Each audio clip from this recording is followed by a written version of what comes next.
Assalamualaikum warahmatullahi wabarakatuh. Ya, jumpa lagi saudara di channel Kampus Ilmu Hikmah. Ya. Nanggapi komentar ya saudara siapa ini? Ya. Ini lucu ini komentarnya. Ya.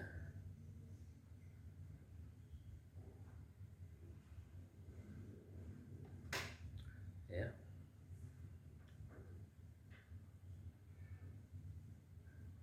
Kaitannya dengan saya tidak mengamalkan ya pelet apapun, tapi setelah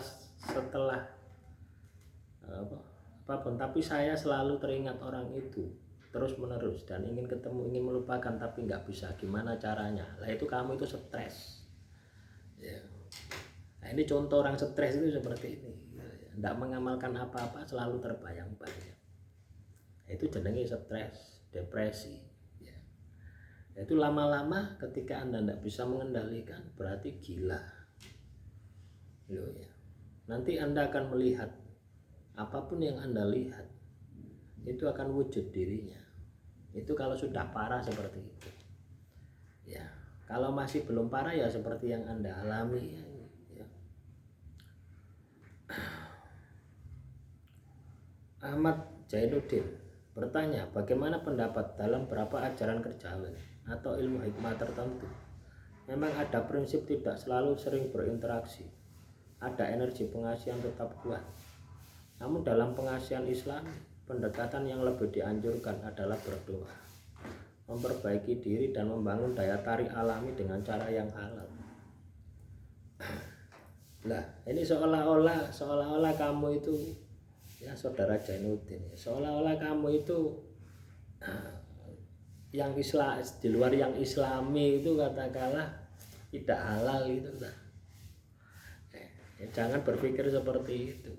Itu menurut sudut pandang. Ya. Sudut pandang.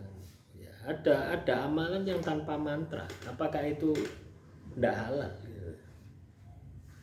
Meningkatkan kekuatan rasa, meningkatkan kekuatan batin, meningkatkan kekuatan sukma. Itu halal. Ya. Pendekatan berdoa. Loh, amalan pengasihan itu kan berdoa toh. Ya, makanya pahami ya. Mengamalkan sebuah amalan pengasihan itu pahami secara menyeluruh. Ya. Pahami ya. Makanya penting ya sebelum kita ini katakanlah menjustifikasi ya, sebuah amalan itu kita itu harus tahu dasarnya ya. Membandingkan antara amalan yang satu dan amalan yang lain itu nanti akan disisipi oleh nafsumu gitu loh ya, oleh kepentingan egomu, kepentingan nafsumu ya. Misalkan ya, Anda mengamalkan amalan pengasihan ya, baca surat Yusuf ayat 4, 1 tahun baru kena. Terus Anda mengamalkan ngaji jaran goyang 1 hari kena. Anda pilih mana?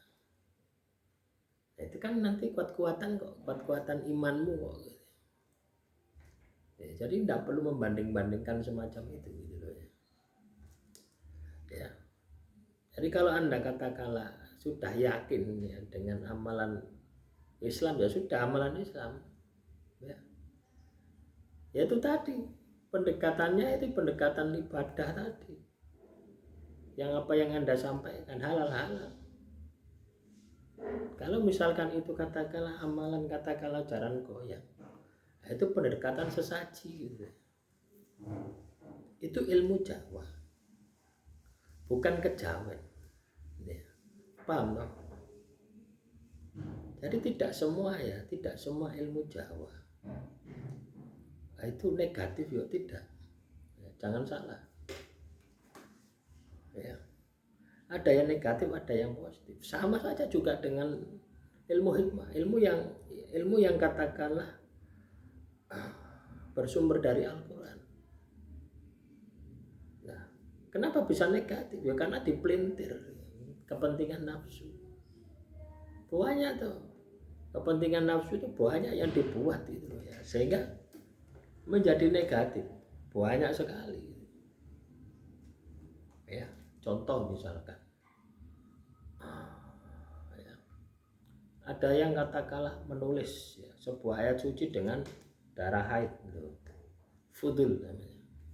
Itu amalan pengasihan juga. Itu amalan pengasihan. Tapi bersekutu dengan setan. Sumber dari Al-Quran. Ayat yang dituliskan Al-Quran, tapi dilakukan dengan cara yang jelek. Jadi seperti itu. Jadi semua itu tergantung manusianya.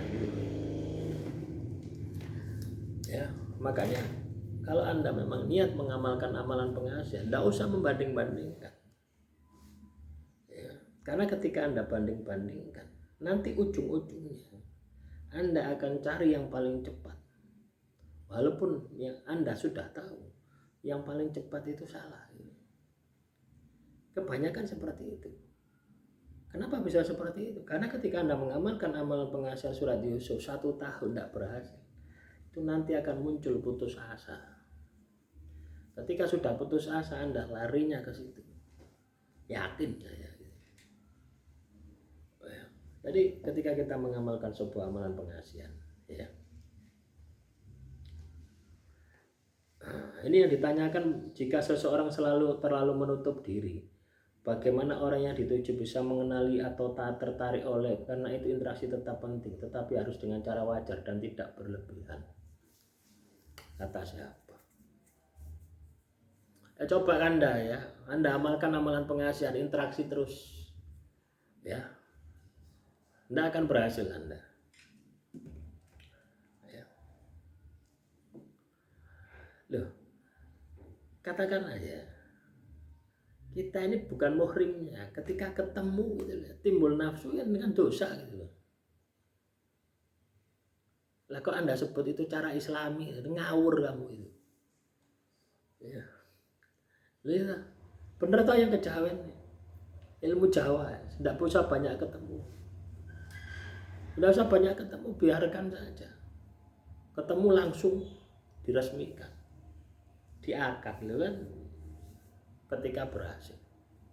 Berarti kamu tidak paham dengan materi yang saya sampaikan. Ya, ada materi, kamu sudah berlangganan ya, yang level tertinggi belum? Ya. Jadi ketika kita ini katakanlah mengamalkan sebuah amalan pengasihan, ya, kita ini sudah bicara bukan hanya lahir ya, tapi sudah masuk alam batin, alam energi. Ya, ketemu Anda secara fisik dengan ketemu secara ruhani, itu sesuatu yang beda. Akan lebih cepat ketemu secara ruhani.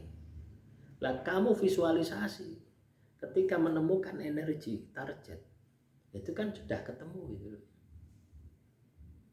Ya. Kenapa kok kamu masih bingung pengen ketemu dengan target? Ya sudah, ketemu saja. Ya ikuti saja apa nafsumu, ikuti saja. Tidak ada masalah. Ya kalau lama amalan pengasihanmu tidak berhasil, ya jangan salahkan. Ya karena apa? Ya karena kamu menuruti nafsumu gitu. Ya. Terus Anda labeli dengan Islami. Terus menyalahkan yang tidak Islami gitu. Ya tidak bisa seperti itu. Ya. Itu kan pemahaman. Makanya jangan terbelenggu dengan literatur, ya. Jangan terbelenggu dengan pengalaman, ya. Karena literatur, ya, bacaan yang kamu baca, pengetahuan yang kamu pelajari, itu selalu berkembang. Setiap saat kalau Anda terjebak dengan pemahaman, tidak akan berkembang, tidak akan berhasil. Ya, makanya ketika kita mengamalkan sebuah amalan pengasihan, ya itu butuh olah rasa, peka suasana alam, peka suasana batin, 3 dasar itu.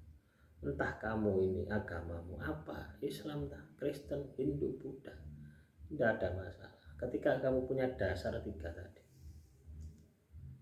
ya, peka rasa, kemampuan untuk merasakan sebuah energinya, peka suasana alam, kemampuan untuk merasakan alam, peka suasana batin, kemampuan untuk membaca batin Anda.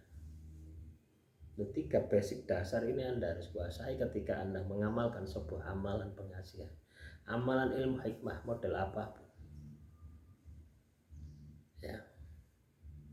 soal itu kejawen, ya, soal itu ilmu hikmah, itu hanya sarana saja. Ilmu hikmah ada juga yang menggunakan khotam, ilmu kejawen ada juga yang menggunakan khotam, yang tidak menggunakan khotam juga ada. Jadi ilmu itu luas, ya. Jadi pahami, praktek lakukan, uji coba. Kalau Anda hanya berdasarkan teori, Anda akan terjebak dengan teori, akhirnya tidak berhasil. Kenapa? Pusing dengan teorimu, tapi kamu tidak pernah praktek. Nah, itu bahayanya di situ. Demikian yang bisa saya sampaikan, semoga bermanfaat. Salam rahayu, rahayu, rahayu.